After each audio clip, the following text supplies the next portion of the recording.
Bueno, pues buenas tardes. Hola, buenas tardes. Tercero de estos encuentros especiales que hacemos con la colaboración, con la ayuda siempre y con la amistad de nuestros amigos de Cerveza Alhambra, y hoy tenemos la suerte de tener aquí a un gran amigo, a Carlos Salem, que podríamos decir eso de que hemos colaborado con el Festival Internacional. En realidad lo que hemos hecho ha sido secuestrarte. Sí, bueno, eso me dejaron secuestrar también. Sí, el Festival Internacional de Poesía de Granada me invitó, que ahora que es 16 años creo que se hacen y está muy bien. Y la primera vez que vengo invitado, encantado, y actúo mañana en el Centro Lorca, ¿verdad? Actúas mañana a las 7 de la tarde. Con otros poetas y luego hay micro abierto. Está chulo porque es un festival muy interesante. Vamos. Sí, además han dado ahí un salto a la modernidad muy chulo, muy chulo. Y bueno, pues aprovechamos que te tenemos aquí en Granada para venirnos a un sitio tan elegante, tan agradable, tan bonito como este Caradura Bistró. Muy chulo, ¿eh? Cuando se planteó lo del sitio de Caradura, dijimos, no solo vaya a tomar Carlos a mal, esto de traerle un sitio... Dije, lo ha hecho por mí, seguro que si viene Víctor Dauro le pone... Ambassador o algo así, ¿no? A mí me traes al Caradura, ¿no? Al Caradura, ¿no? Claro. Pero bueno, tú estás como en casa aquí, ¿o no? Sí, podía venir General Motristante, muchos otros compañeros de oficio. Nuestro Viesma y demás.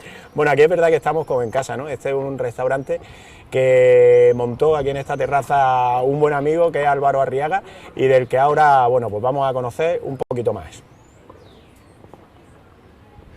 Pues Caradura Bistró nace hace 3 años, en marzo de hace 3 años, de la mano de Álvaro Arriaga, con la idea de llenar un poco el espacio que queda entre lo gastronómico y las tabernas. Fue una idea de Álvaro para introducirse en un barrio sin necesidad de tener que pagar grandes cuentas. Nos gusta decir que como Caradura es una cosa desenfadada, podemos comer desde carrillera hasta un huevo de secreto, pasando por un cachopo que vamos a entrar ahora asturiano, un costillas de cerdo, tartar de atún. No nos gusta cerrarnos a una idea fija. Podemos ser cosmopolitas, podemos ser tradicionales, podemos ser... Nos guiamos por lo que la gente nos va demandando y por lo que creemos que es más desenfadado y que a la gente le gusta.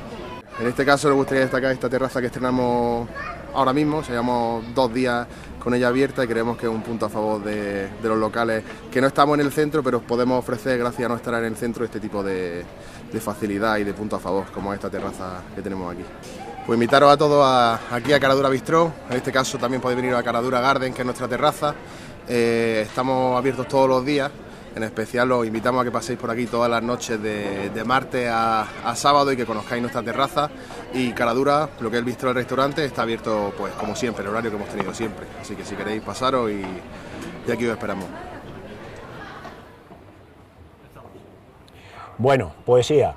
Si nos metemos ya a hablar de los relatos, de la cerveza de ficción y demás, ya no vamos a salir de ahí. Así que vamos a empezar por lo más actual y demás, que es esa vertiente tuya, poética, como poeta, como escritor de poesía, pero también como recitador, como impulsor, lo que decías de lo del tema de microabierto.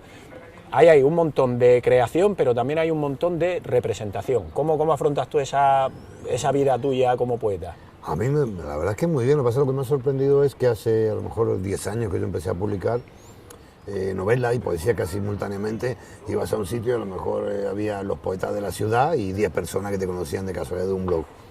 De golpe empezó a haber más y ahora últimamente, claro, pero incluso antes de la fiebre de las redes sociales, iba yo que sé a Valladolid con Scandal Jet o Irene X, otros poetas que también venimos un poco de la red como poetas, en cuanto poetas. Y llenabas los bares y dices, ¿qué pasó? Y de golpe ahora sí es normal, ahora mucha gente llena porque con las redes hay una fiebre.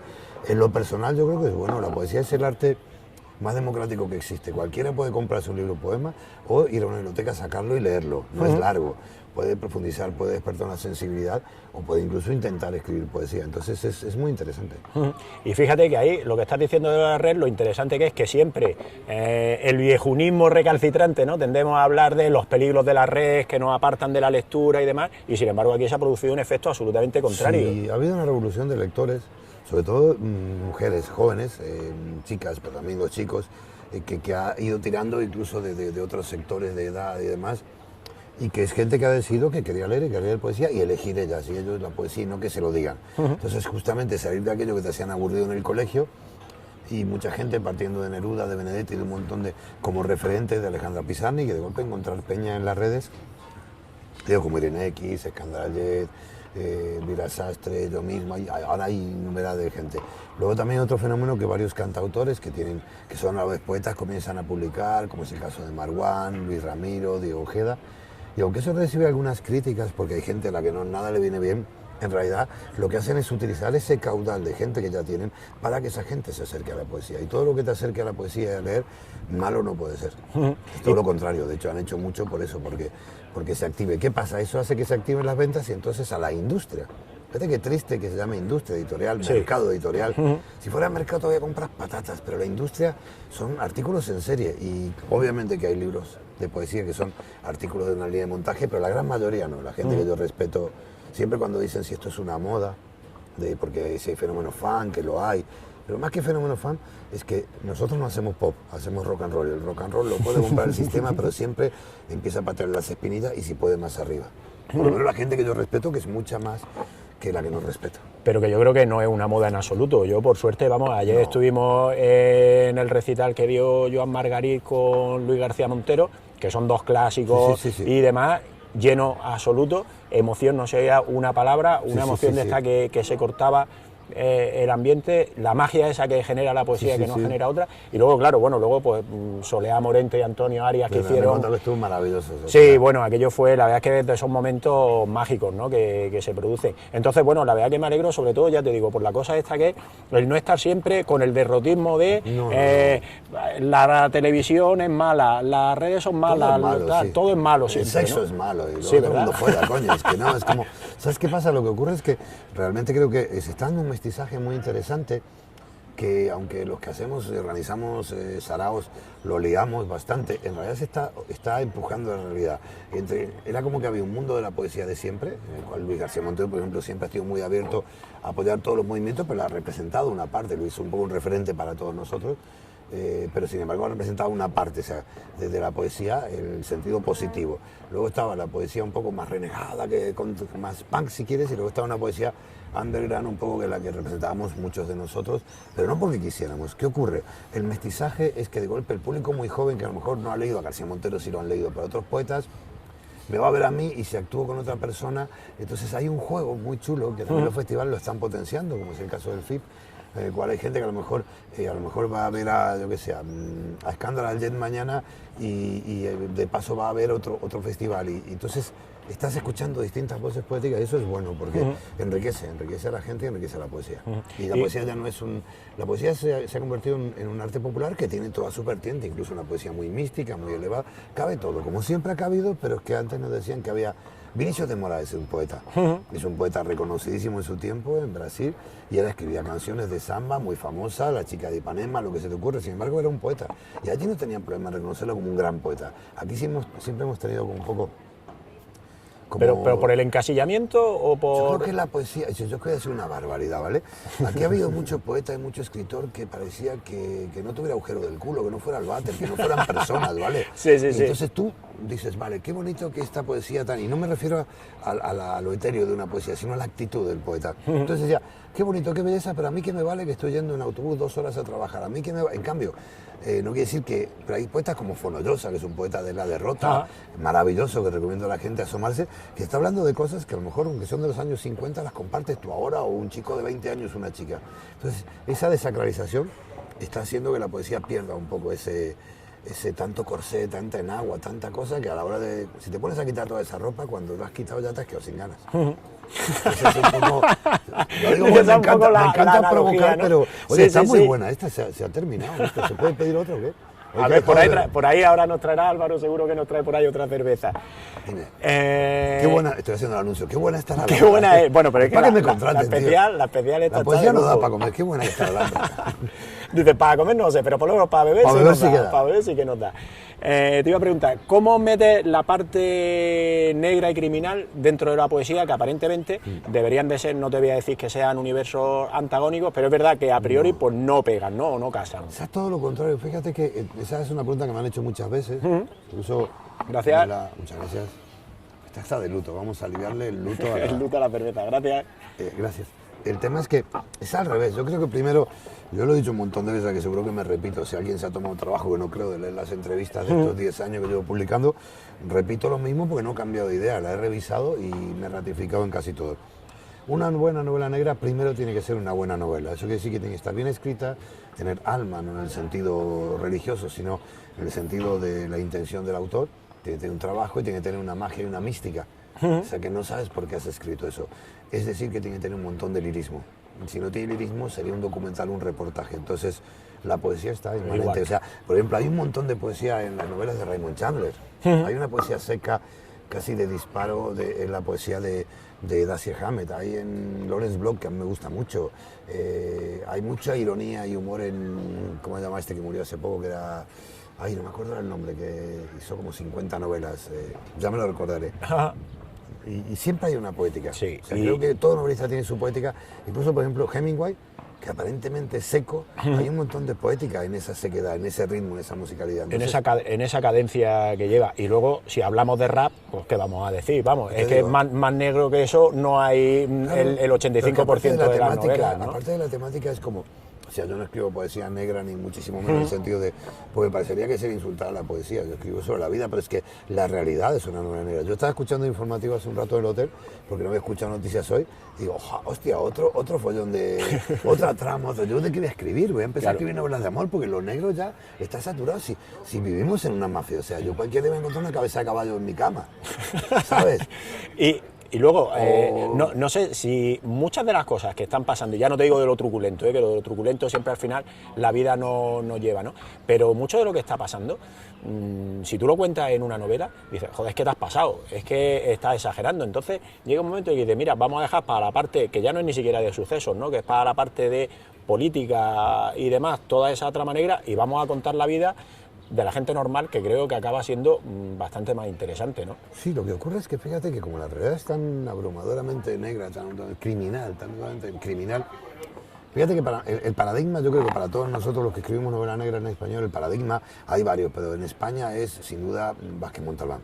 Vázquez Montalbán, que había mucha, aparte de que era la poeta, había mucha poética en sus novelas, en la propia trama. Si te recuerdas el final de Los Mares del Sur, cuando él que ha descubierto un montón de tramas, no han podido matarlo, el poder, pero le mata a la perrita esa pequeñita que se acaba de encontrar, que era su único afecto, y yo ese dolor después de, yo creo que leí esa novela en el 77, o no, en el 80, la he leído, pero después de 20 veces, me sigue estremeciendo, porque pues, hay una poética.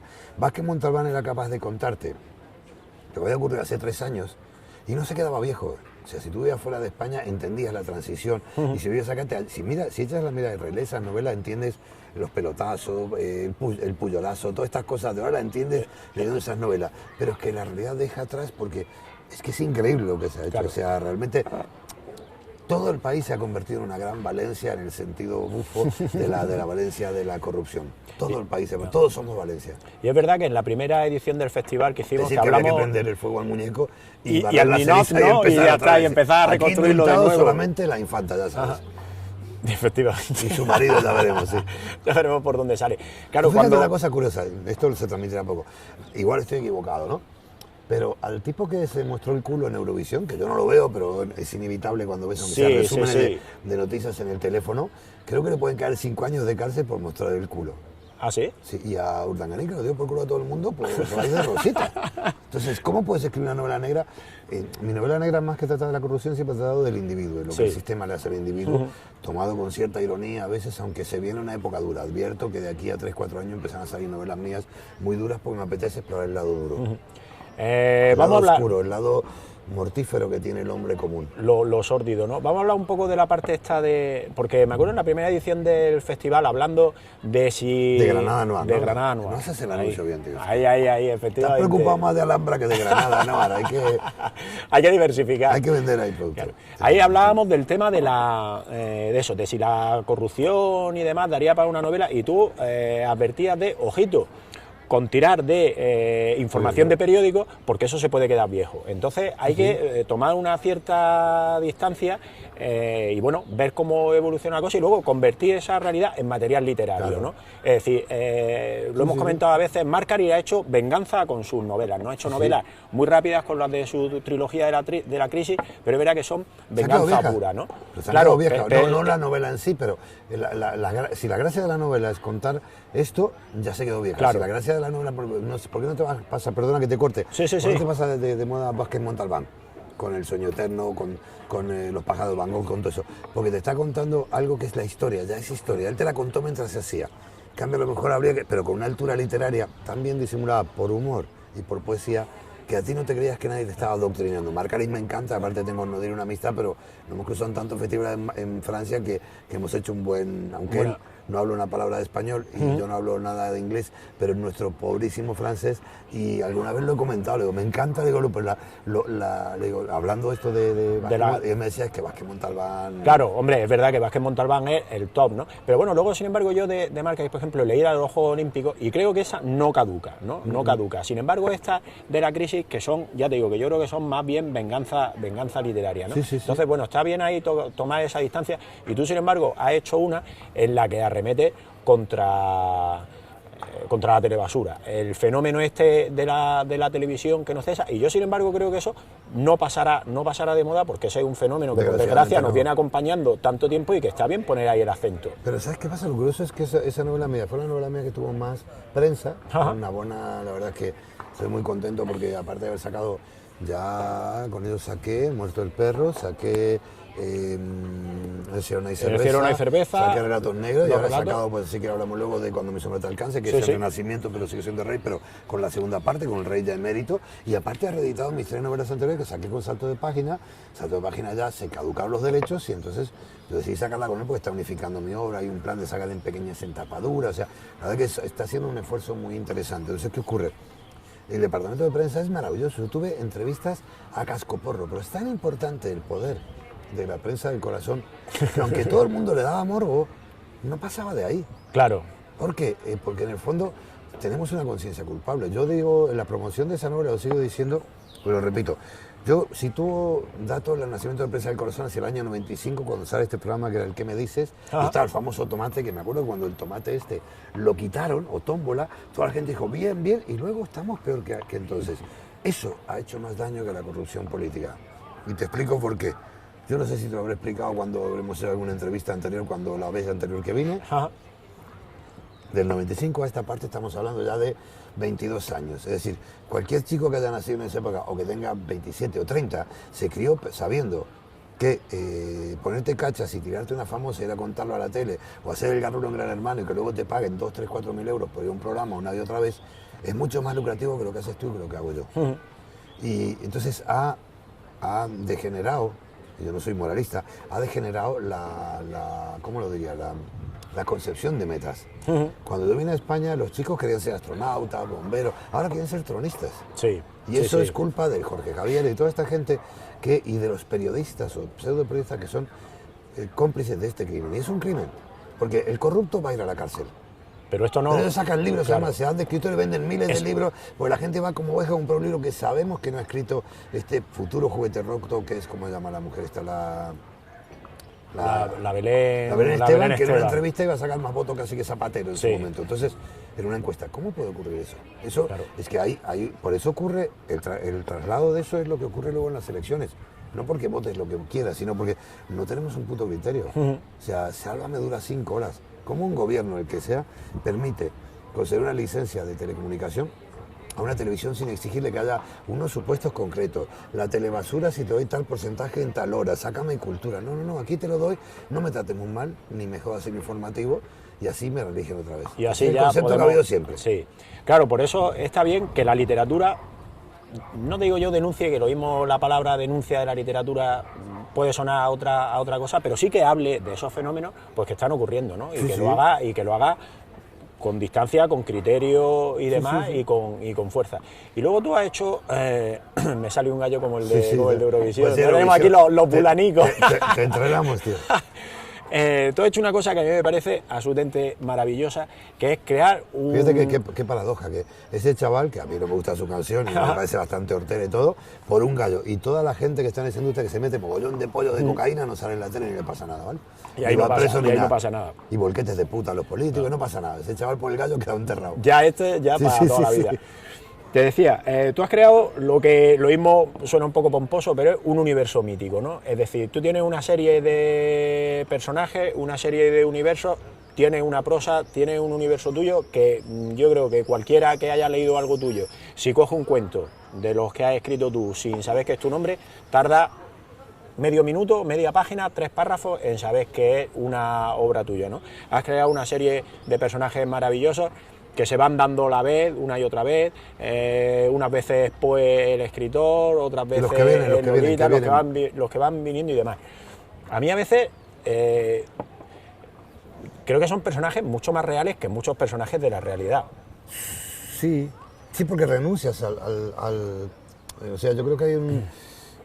A ver, cuando me dijeron, qué parodia, yo no he escrito una parodia. De hecho, he escrito 2 novelas paródicas que nunca he publicado, porque no satisfacían mis supuestos. Yo me encanta parecer más bruto de lo que soy, porque justamente es la manera que la gente dice, mira qué garrulo, este va de borrachuzo.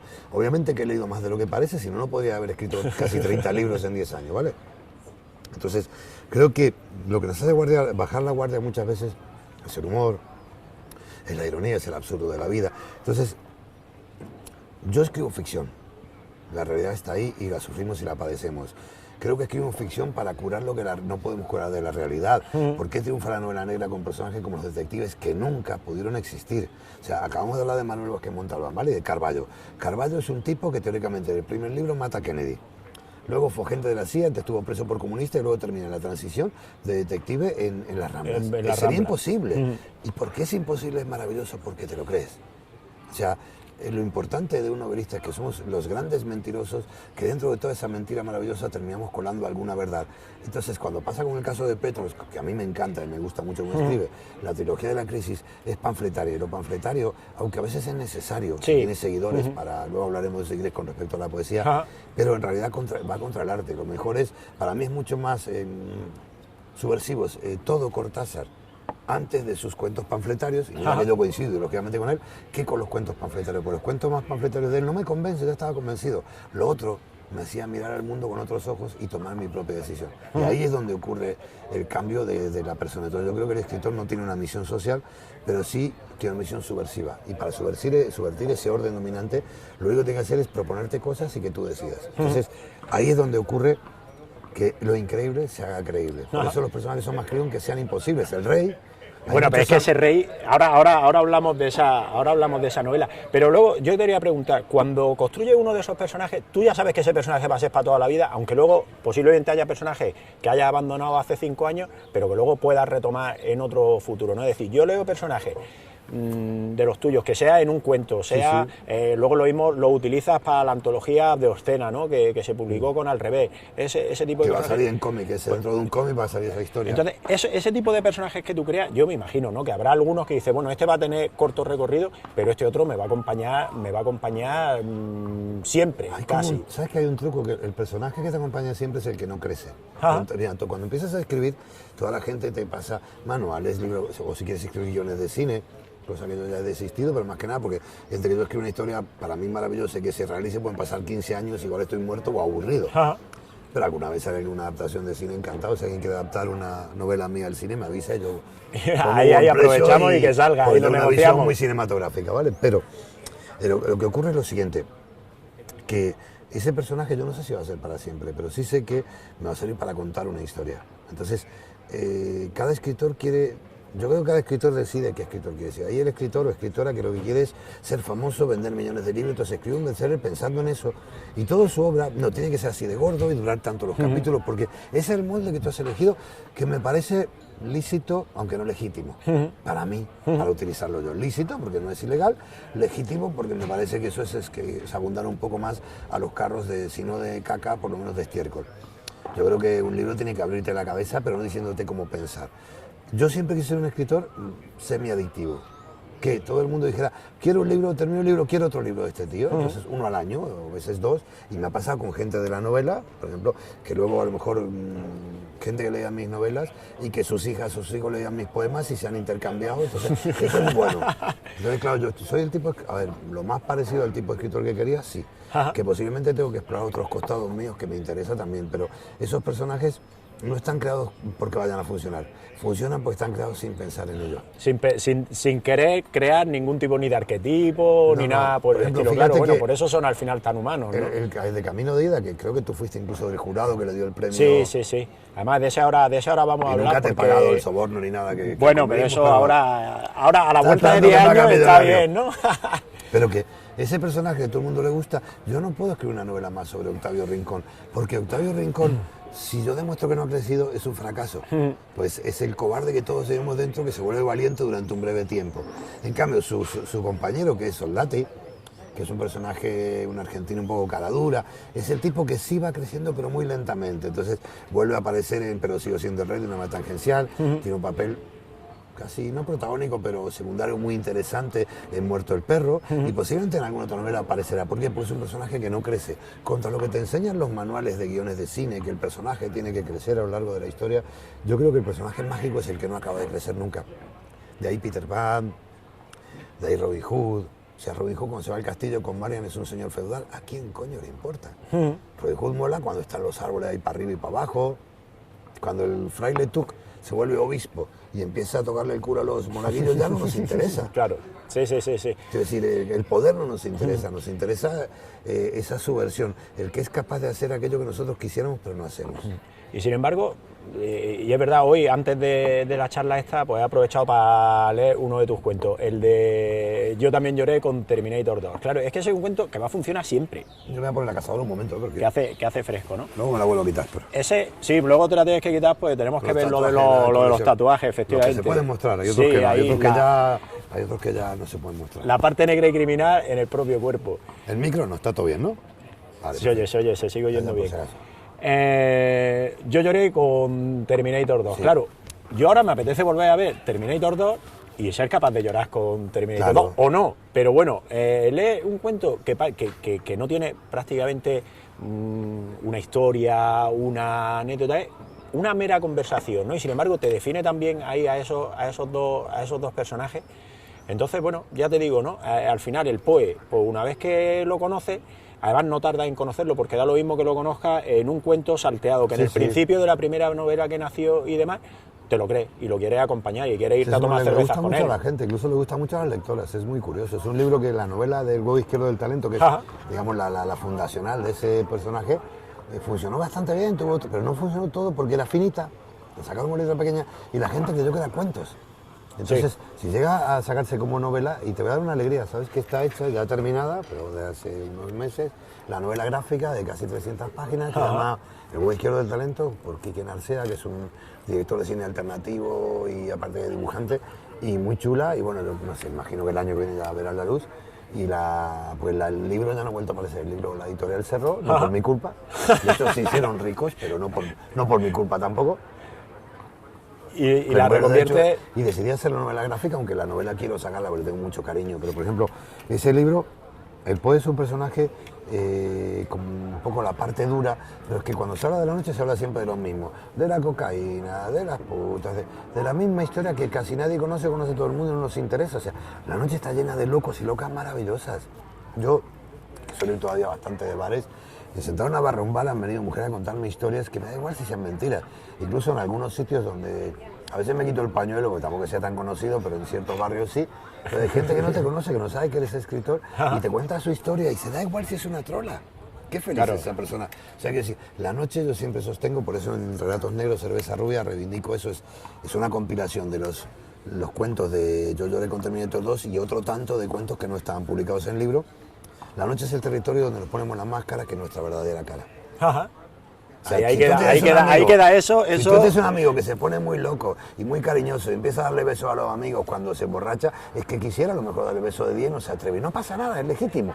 Pero la careta te la pones cuando vas al trabajo, al comercio, al banco, al Rigir Autos, a lo que sea. Porque ahí te pones la careta de quién debe ser. La careta de quien te apetecería ser, te la pones cuando sales de noche y no te ve nadie. Si es un barrio donde no te conocen, todavía más. Todavía más, claro, que van más a pecho descubierto, efectivamente. Entonces tiene que ver con eso lo de los personajes. Creo que no son creíbles porque yo sea...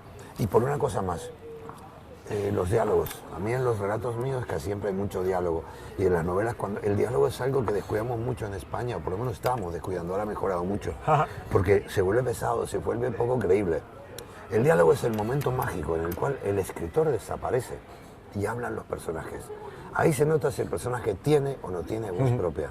Ahí nosotros no hacemos más que estar escondidos detrás. No somos titiriteros, somos público. Claro, porque es verdad que hay muchos diálogos que siempre estás viendo que es el mismo autor el que está hablando, da lo mismo el personaje que habla. Siempre el mismo autor el que está hablando. Y no se trata de una muletilla, se trata de... O sea, conoces tus personajes. Entonces, por ejemplo, en ese cuento, Yo lloré con Terminator 2, como en varios otros, es solo un diálogo. Está basado en una cosa real, creo que te la conté alguna vez, ¿no? Sí, sí. Tenía que ir a cobrar un cheque muy cuantioso para mí, pero cuantioso eran como de...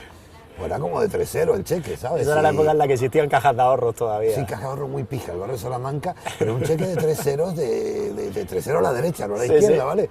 Y yo me fui normal, tampoco me fui muy macarra, pero me miraban todo raro, la gente me daba colonia, era un banco que no tenía caja, tenía una pequeña...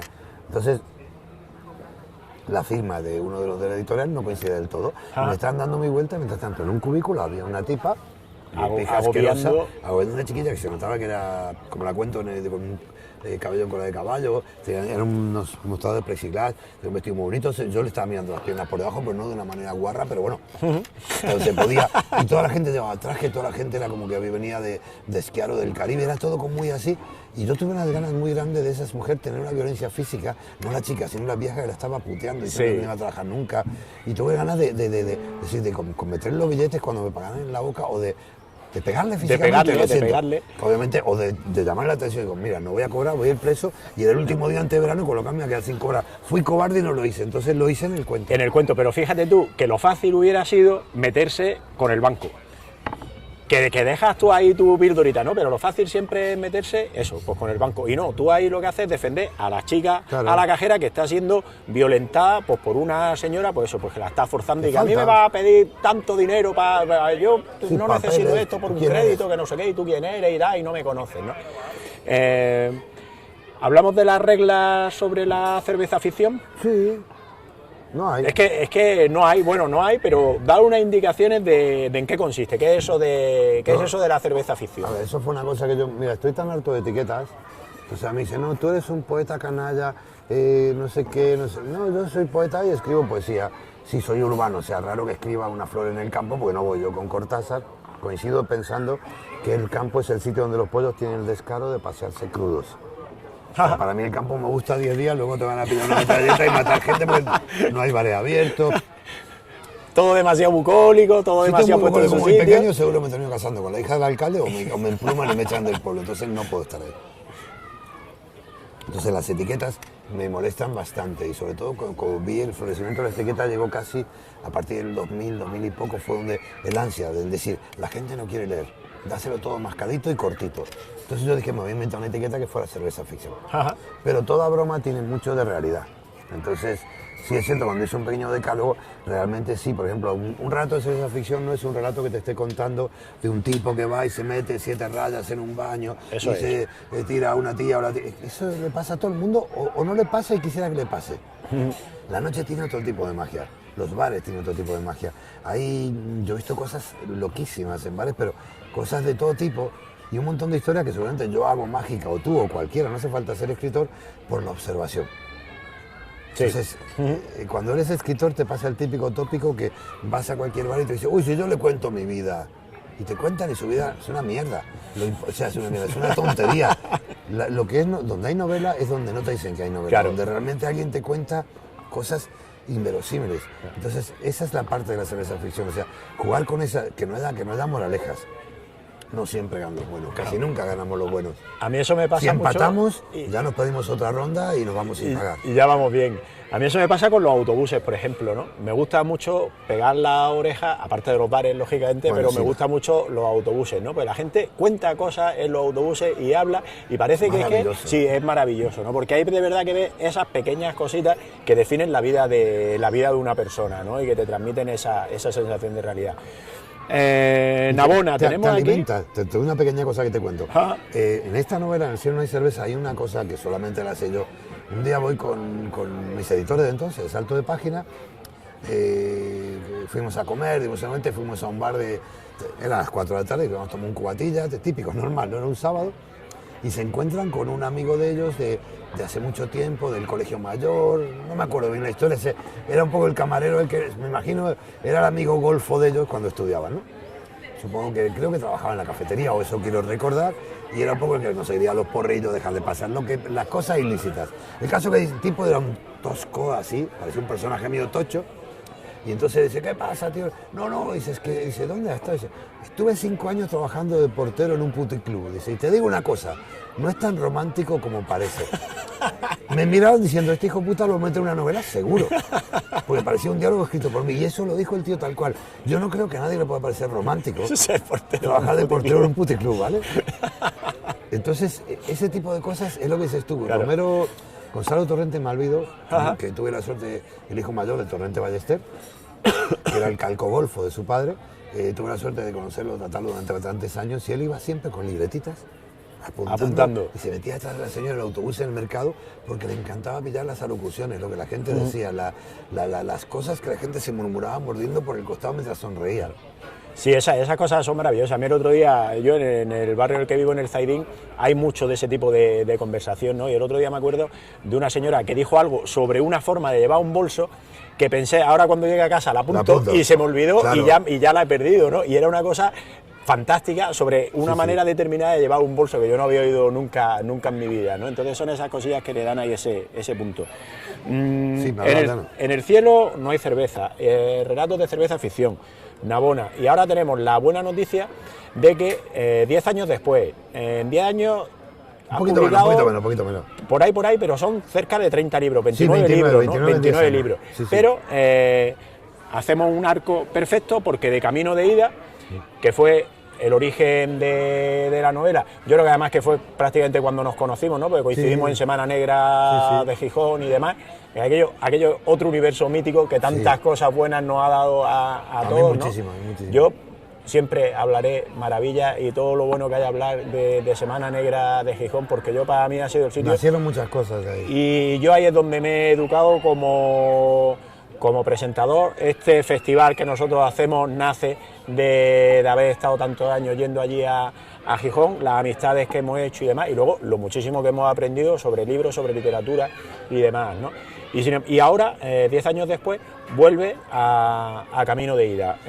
Navona tiene el buen gusto y la generosidad de volver a sacarla, y además con un añadido que es otra novela distinta. No, esa es la del Rey. Camino de Ida no, Camino de Ida está tal cual de momento. Camino de Ida está tal cual, y sin embargo, y saca... el Rey, la tercera, pero sigo siendo el Rey. Pero sigo siendo el Rey, y aparece con una coda de prácticamente otra novela. En realidad es otra novela, es una novela de unas 160 páginas, que es lo que ocurre 6 años después. Es un caso pequeño y muy interesante, pero el Rey ya es emérito, el Rey ya ha cumplido los 50 años. Son 6 años después, porque salió en 2009 o 2010, creo, pero sigo siendo el Rey.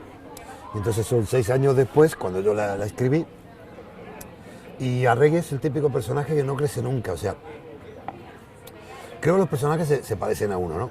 Yo he publicado casi 30, o sea, en realidad he publicado 29, hay 2 libros más que saldrán juveniles antes de fin de año, hay otros 2 más que saldrán, o sea, en realidad son ya 33 libros, más los que están escritos sin todavía firmar para publicar. Pero yo soy muy lento para aprender. La gente dice, tú eres muy rápido. Yo he tardado toda mi vida en aprender a escribir. Claro. Ahora que he aprendido lo que quiero hacer, lo hago. Entonces mis personajes se parecen a mí. El Poe aprende muy despacio, aunque he oído mucho a Arregui lo mismo. Entonces Arregui es un tipo que me gusta porque es un Philip Marlowe de Donosti. Es un tipo que tiene un humor, tiene un montón de cosas, tiene todo para ser feliz y no lo es. ¿Por qué? Porque es básicamente gilipollas, porque mis personajes son como yo. Entonces me interesaba verlo 6, 7 años después. Y este papel del Rey, que es un papel menor en este caso, porque el Rey ya está mayor, pero que es muy divertido porque aborda un tópico típico que me encanta de la novela negra. Lo utiliza mucho Lawrence Block, Chandler, casi todos los que yo admiro. La muerte que a nadie le importa. Y que sin embargo el detective investiga ¿por qué no le importa a nadie si a mí me importa? Sí. Y entonces ahí solo te cuento que hay, si no la has leído todavía, pero ya te la va a llegar mi editor. No la he leído. Bueno, cuando venga a Gran Anuar hablaremos de ella más, pero... Bueno. Qué bien nos tratan, ¿eh? Ahí. Qué bien nos tratan aquí. Y nos va a poner un par de rojas y así la probamos. ¿Qué son rojas? La cerveza roja. No, yo sigo con rubia, Sí, no, traen una roja, hay rubia también. Sí. Se lo decía por ella, para quedar bien. El caso es que esa novela me gustó mucho escribirla porque los personajes tú no sabes si siguen funcionando. Porque no es que te envejezcas, es que además de envejecer, vives, te pasan cosas. Y con Arregui encontré que la sintonía sigue, no para ser una serie, porque yo no lo haría, y pues además no es el tipo de personaje que gusta para una serie de thrillers, de este tipo de cosas que venden tanto. Es un personaje de fondo de novela negra, es un personaje que no me ha parecido un Carballo que yo he leído, con todo la falta de humildad que eso supone, porque yo nunca seré Vázquez Montalbán, pero es un personaje totalmente imposible, pero que refleja en su imposibilidad la sociedad actual, ese cinismo casi con buen humor que tiene. Entonces quiere investigar una muerte que no le interesa a nadie y se mete en un lío, y el rey le viene a pedir ayuda porque se aburre y le dice que lo contrate de ayudante. Y ahí te iba yo a preguntar, a la vuelta... Esto te va a gustar, te hago un pequeño spoiler, ¿eh? Y el rey le dice, contrátame de ayudante, el otro le da largas porque creo que voy a contratar de ayudante, pero investigando esto se mete en un lío del que no puede salir sin influencia. Entonces llama a Juan y le dice, Juanito, dice, ahora sí. Dice, ¿usted quiere ser mi ayudante? Dice, ¿qué hace un ayudante? Dice, ayuda, dice, necesito su ayuda. Entonces el otro mueve influencias para que le dejen investigar 3 días, pero se le planta con una tipo inspector Galle, con gabardina, aunque hace calor, con una peluca, con una gafas oscuras, con acento inglés imposible. Claro. Cuando le preguntan cómo se llama, dice que es asesor de costas, se llama Johnny Bourbon. Johnny Bourbon. Dice, mi editor se me daba de risa, me llamó a las 3 de la mañana y me dice, eres un hijo de puta, se reía mucho. Me lo pasé muy bien, pero es una novela muy triste. Muy triste, justo, curiosamente, porque Pero es eso. por la parte de la muerta, de la persona muerta que no importa, o por la parte de la melancolía del personaje este del rey emérito. Porque vivimos en una España que es muy triste. Vivimos en una España muy triste. Vivimos en una España en la cual ahora nos dicen que funciona la economía y lo que hacemos es poner telas encima de los edificios sin terminar. Sí. O sea, yo no puedo comprar una casa aunque tenga 30 libros. Ajá. Y quiero decir, entonces es triste porque nos hemos vuelto un país triste. Recuperar la alegría significaría recuperar la capacidad de cabrearnos, de decir que no, de rebelarnos. O sea, yo no es una cuestión partidista.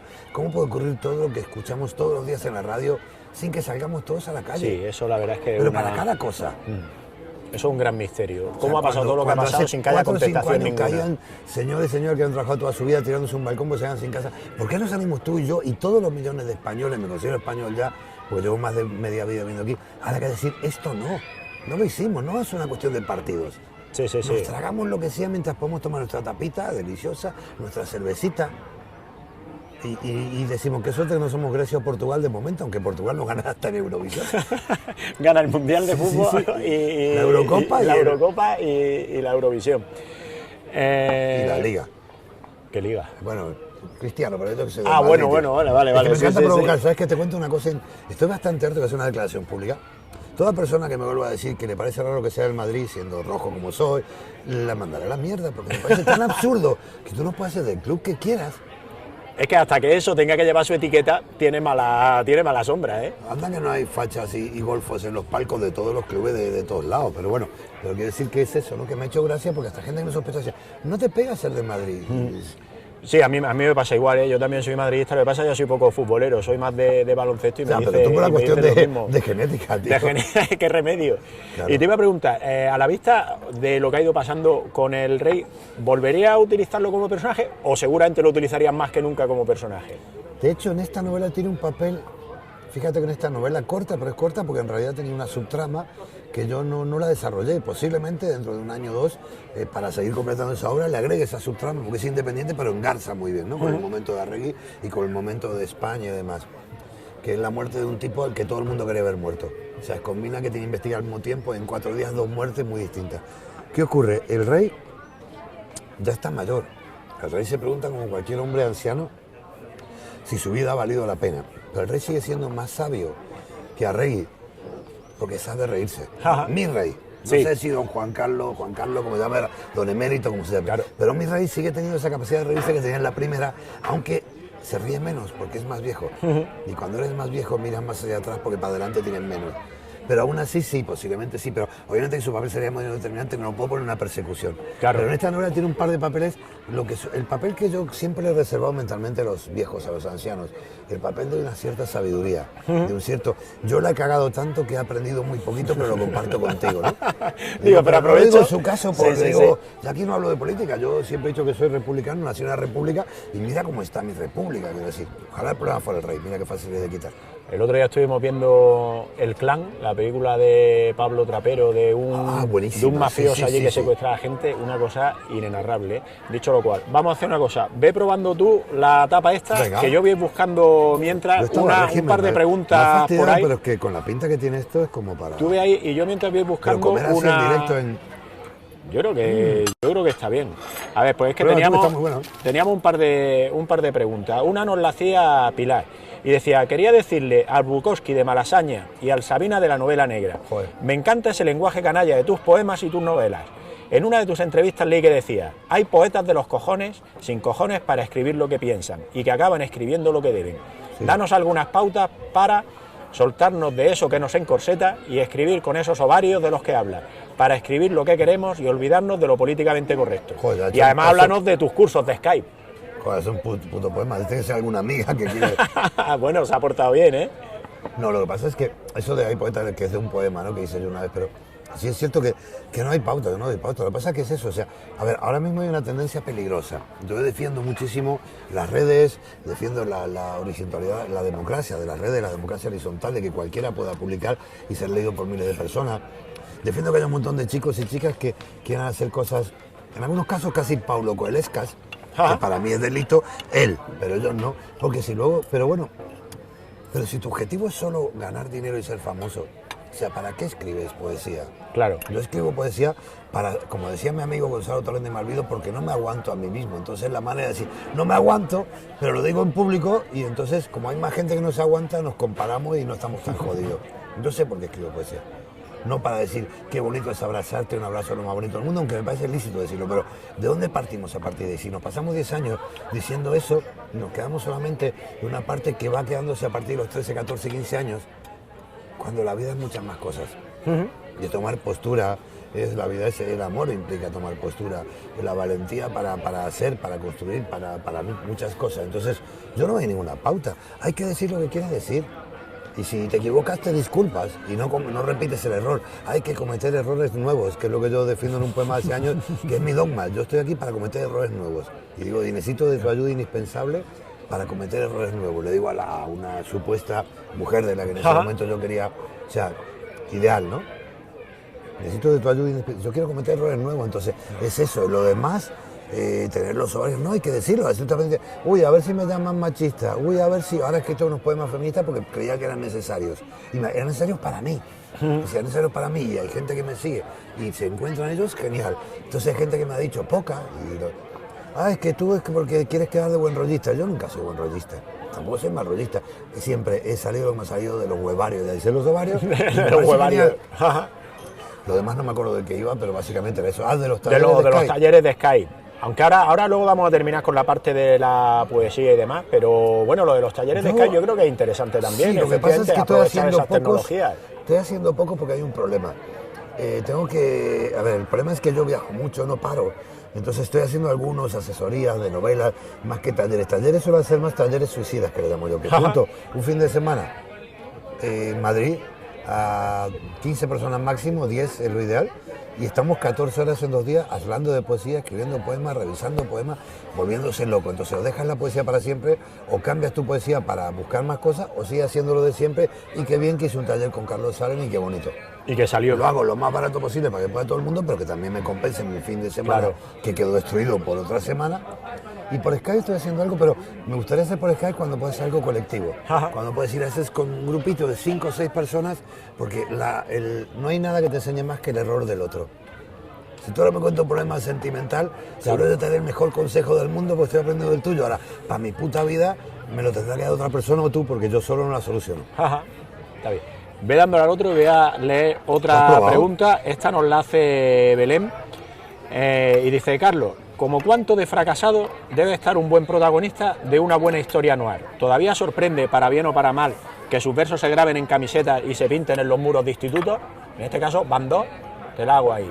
¿Como cuánto de fracasado debe de...? Hay cientos de chicas, y algún chico también, que se han tatuado versos míos en el cuerpo. A mí me parece la cosa más bonita que me ha pasado. ¿No te inquieta?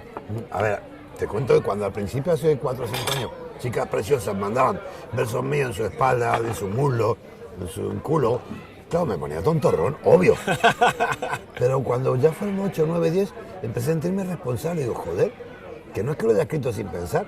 Y siempre digo en broma, me voy a tratar una frase tuya. Le digo, pues yo no pago láser. Lo peor es lo que llamo ya, en plan broma y cariñosos, psicóticos, y psicóticas sobre todo, que te piden, por favor, mándame este verso con tu letra. Tú conoces mi caligrafía, Jesús, que mi dedicatoria hay que volver. Y hay gente, hay varias chicas que me han pedido, quiero tener un gato contigo, quedamos entre dedos en la mía, versos míos, y que me he tirado días enteros haciendo la mejor letra posible.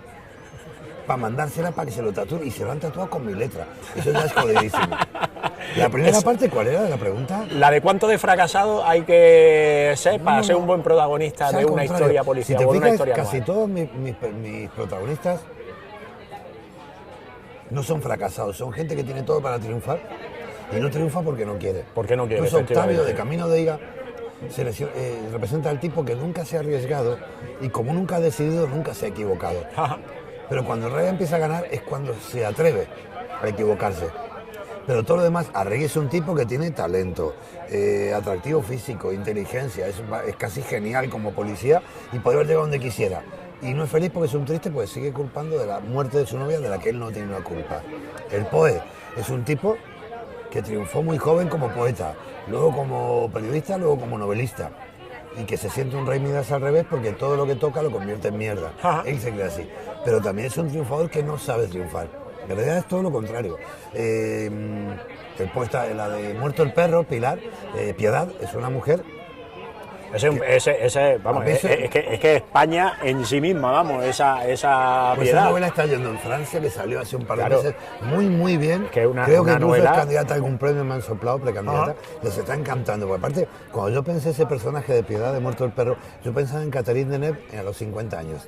Una mujer tan bella y atractiva que podía ser lo mismo de ingenua, tonta, que de mala, que de buenorra, que de lo que quisiera, ¿no? Era ese pequeño grado que cambia Pero son 5 grados que cambia el personaje. Pero es un personaje que es tan, a la vez tan poético, con esa ternura tuya que le da a los personajes, pero a la vez tan real, ¿no? El que se acuesta siendo Dios y se levanta siendo un pobre desarrapado, ¿no? Y bueno, ¿y cómo afrontar esa situación? Pero aparte que eso es importante porque para mí fue un desafío interesante porque fue mi primer personaje femenino escrito en primera persona, con voz de mujer y en presente.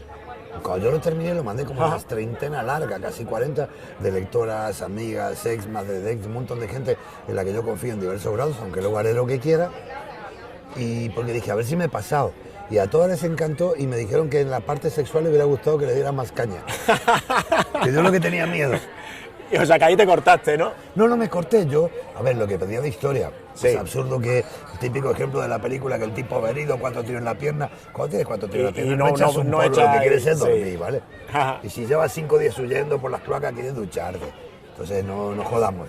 Pero sí que me parecía interesante. Ese es un personaje que quiero mucho. ¿Ves? Pues es un personaje que yo no sé si podía retomar. Sin embargo, esto es una premisa que te voy a dar. Estoy trabajando desde hace tiempo en la cabeza, pero la tengo casi entera y la sentaré a escribirla algún día.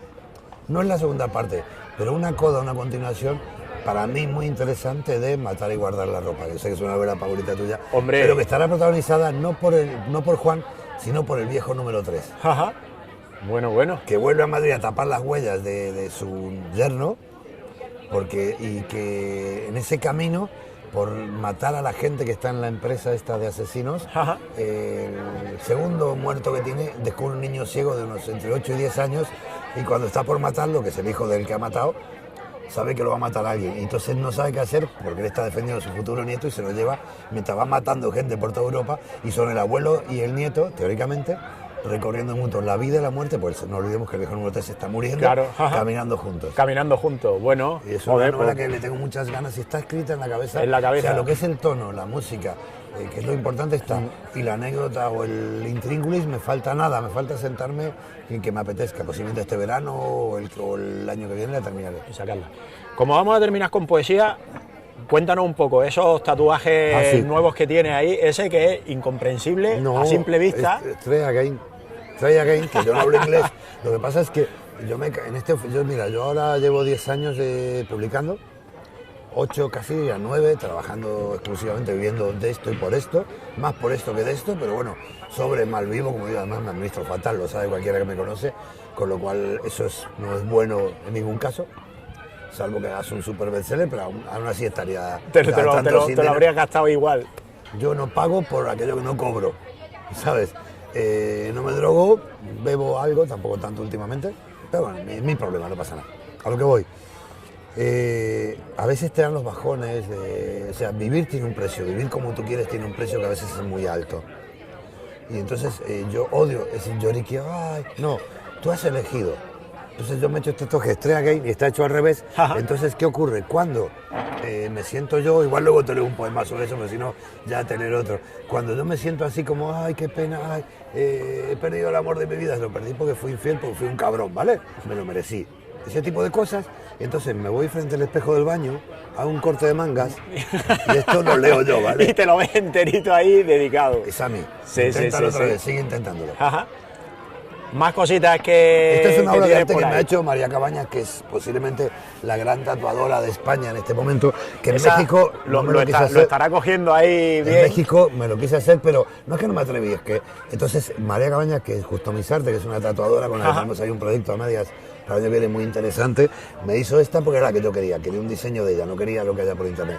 Pues es una muerte feliz, que ya completada aquí luego con alguna otra cosa. Fantástica, Y fantástica. este me lo ha hecho Noa, que es una tatuadora joven, muy joven, pero que Ajá. tatuar estas letras con precisión es muy difícil.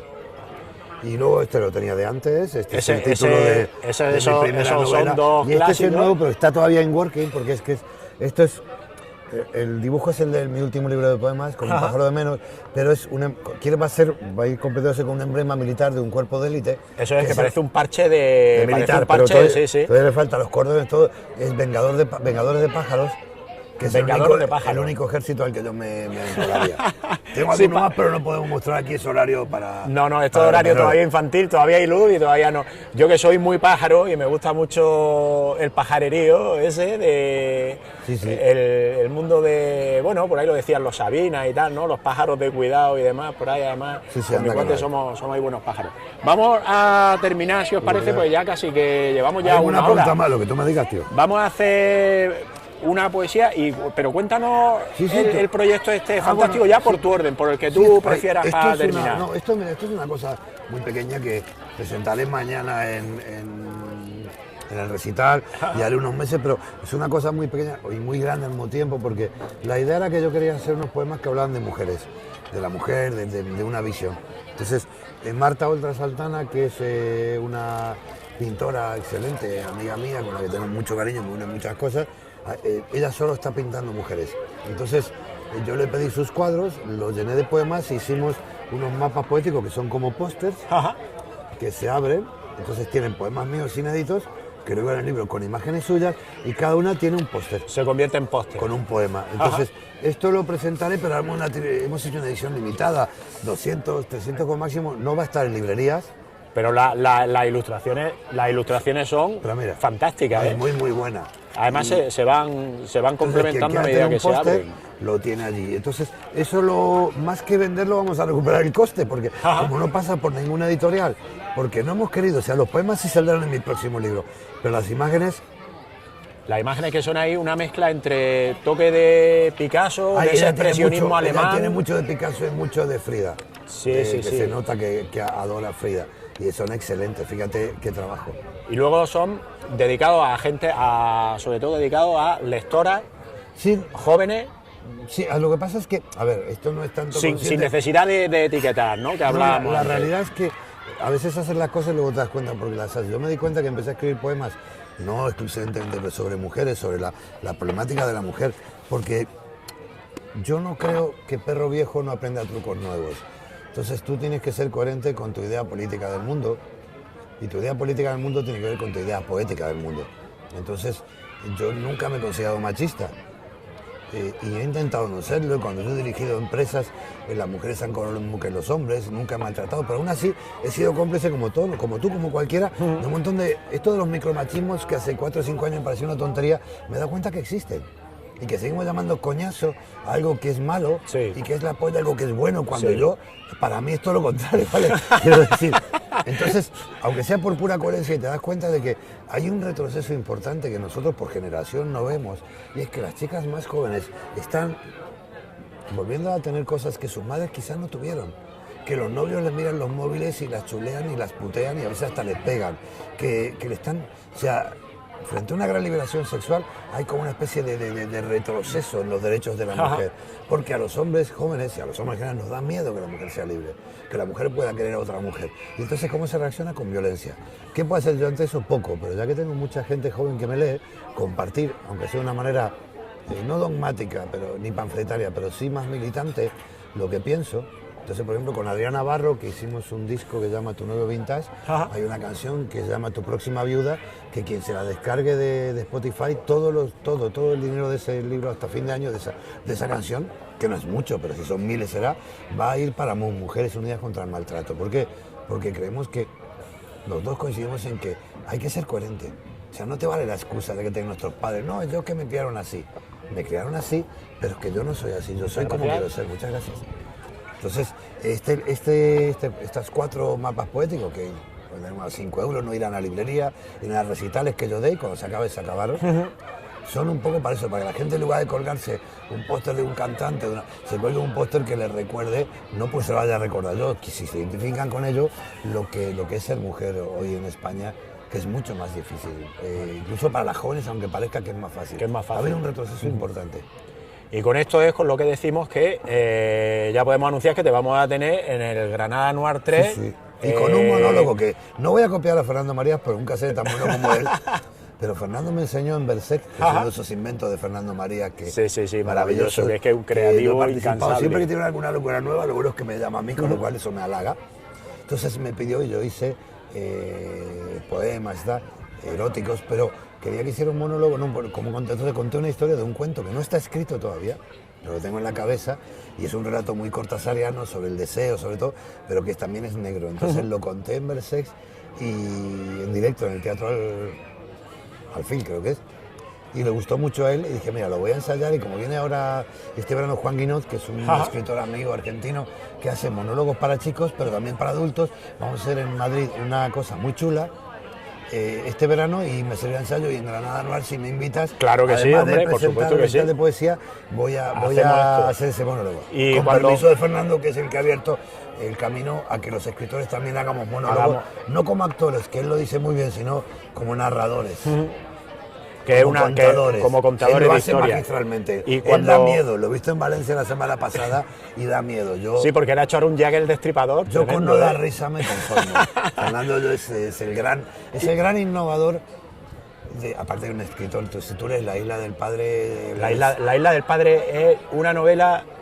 Es una obra maestra. Es una obra maestra. Porque es que cada uno la interpretamos y cada uno la leemos con respecto a la relación que hemos tenido con nuestro padre. Es el libro que cuando tú lo lees, crees que está escrito para ti. Él se lo escribió a su padre, tío. Sí. Entonces, pero aparte de un gran escritor, que ya es hora de que se reconozca, en vez de los 1000 premios, se reconozca la profundidad que tiene como escritor Fernando Marías, y en esa obra queda plasmada, pero yo leí La Luz Prodigiosa, ya estaba plasmado hace 1000 años, pero es que como están le pasa como a mí. Están tantas cosas, la gente, anda, mira Fernando, ¿cuántas cosas hace? ¿Cómo se busca la vida? No, es un escritor como la copa de un pino. Y sobre todo que él ha sabido entender lo mismo que tú, es decir, que al final la escritura es una dimensión más de lo que dices, narrar, contar, hacer monólogos, hacer teatro. Lo que no sabe Fernando, y te voy a revelar, es que si consigo acomodar mis asuntos literario-económicos de este año, quiero escribir un monólogo. Y cuando lo tenga hecho, se lo voy a dar porque quiero que lo represente. Bueno. Y lo quiero dirigir yo, ¿eh? ahí un y buen que me haga lo mismo a mí, tío.